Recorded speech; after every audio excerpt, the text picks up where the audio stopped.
The Titanic, जिसे दुनिया भर में कभी न डूबने वाला जहाज माना जाता था, लेकिन आज से करीब 100 साल पहले कभी न डूबने वाला ये जहाज डूब गया और इसके डूबने का रहस्य आज भी साइंटिस्ट सॉल्व करने में जुटे हैं। जहां 3 लोगों में से सिर्फ एक ही इंसान बच पाए थे, वहीं 1500 से ज्यादा लोगों ने इस दुर्घटना में अपनी जानें गंवाई। लेकिन इन सब मरे हुए लोगों में से सिर्फ 340 लाशों को ही बरामद किया जा सका। तो अब ये सवाल उठता है कि बाकी के 1160 लाशों का क्या हुआ। चलिए उससे पहले एक रीकैप देख लेते हैं। अप्रैल 14, 1912 को जब आरएमएस टाइटैनिक एक आइसबर्ग से टकराने की वजह से पानी में समाने लगा, जिस वजह से 1000 से ज्यादा लोग नॉर्थ अटलांटिक ओशियन के बर्फीले पानी में डूबकर मारे गए, जिसका तापमान -2 डिग्री सेल्सियस बताया जाता है। इतने लोगों के मारे जाने के पीछे जो सबसे अहम कारण बताया जाता है वो है टाइटैनिक पर लाइफ बोट्स की कमी। जहां टाइटैनिक के पैसेंजर कैपेसिटी के हिसाब से 60 लाइफ बोट्स होने चाहिए थे, वहीं टाइटैनिक पर सिर्फ 20 लाइफ बोट्स ही मौजूद थे। लेकिन इतने बड़े शिप पे लाइफ बोट की कमी हुई कैसे? जब टाइटैनिक अपनी यात्रा शुरू करने वाला था, तब टाइटैनिक के मालिक दल ने ये देखा कि अधिक लाइफ बोट की वजह से टाइटैनिक के डेक का लुक फीका फीका लग रहा है और इसी कारण उन्होंने लाइफ बोट्स को कम करने का फैसला किया। लेकिन किसे पता था कि टाइटैनिक को खूबसूरत दिखाने का ये निर्णय इतने सारे लोगों की जान ले लेगा। इससे बुरा और क्या हो सकता है कि शुरुआत में जिन लाइफ बोट्स को रिलीज किया गया उसमें आधे पैसेंजर्स भी ठीक से सवार नहीं थे, जिसमें अगर भर भर के लोगों को चढ़ाया जाता तो शायद और भी बहुत सारे मासूमों की जान बचाई जा सकती थी। इसके बावजूद भी उन डूब रहे यात्रियों को उस बर्फीले पानी में डूबने से बचाया जा सकता था अगर टाइटैनिक के पास से गुजर रहे दूसरे शिप्स ने टाइटैनिक से भेजे गए सिग्नल्स को देख पाते। लेकिन दुर्भाग्य से ऐसा हुआ नहीं, क्योंकि साइंटिस्ट ये बताते हैं कि इन सिग्नल्स को न देख पाने का कारण था लाइट रिफ्रैक्शन।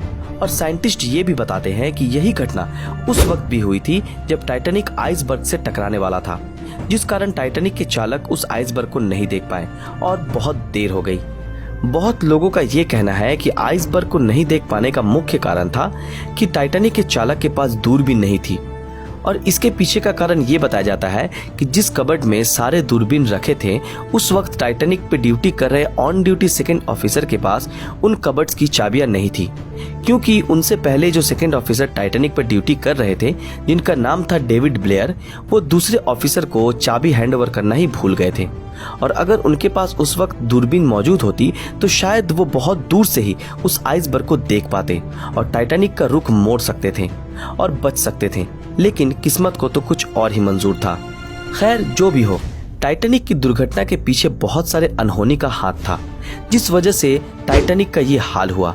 और सच्चाई ये है कि टाइटैनिक के साथ 1000 से भी ज्यादा लोगों ने अपनी जानें गंवाई और जिनकी लाशों को निकालना भी मुमकिन नहीं हो पाया। सो गाइस, अब चलते हैं हमारे असल सवाल पर कि उन लाशों का क्या हुआ जो उस दिन टाइटैनिक के साथ उस पानी में डूबे थे।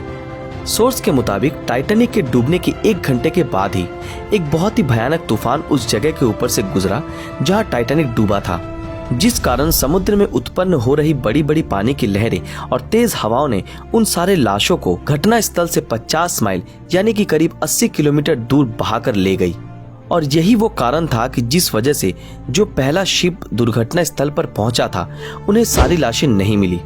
जिन लोगों की लाशें नहीं मिली उनकी कब्र तो समुद्र की गहराई में ही बन गई, लेकिन जिन लोगों की लाशों को ढूंढा जा सका उनको हैलिफैक्स कनाडा भेजा गया और वहीं उन्हें दफना दिया गया।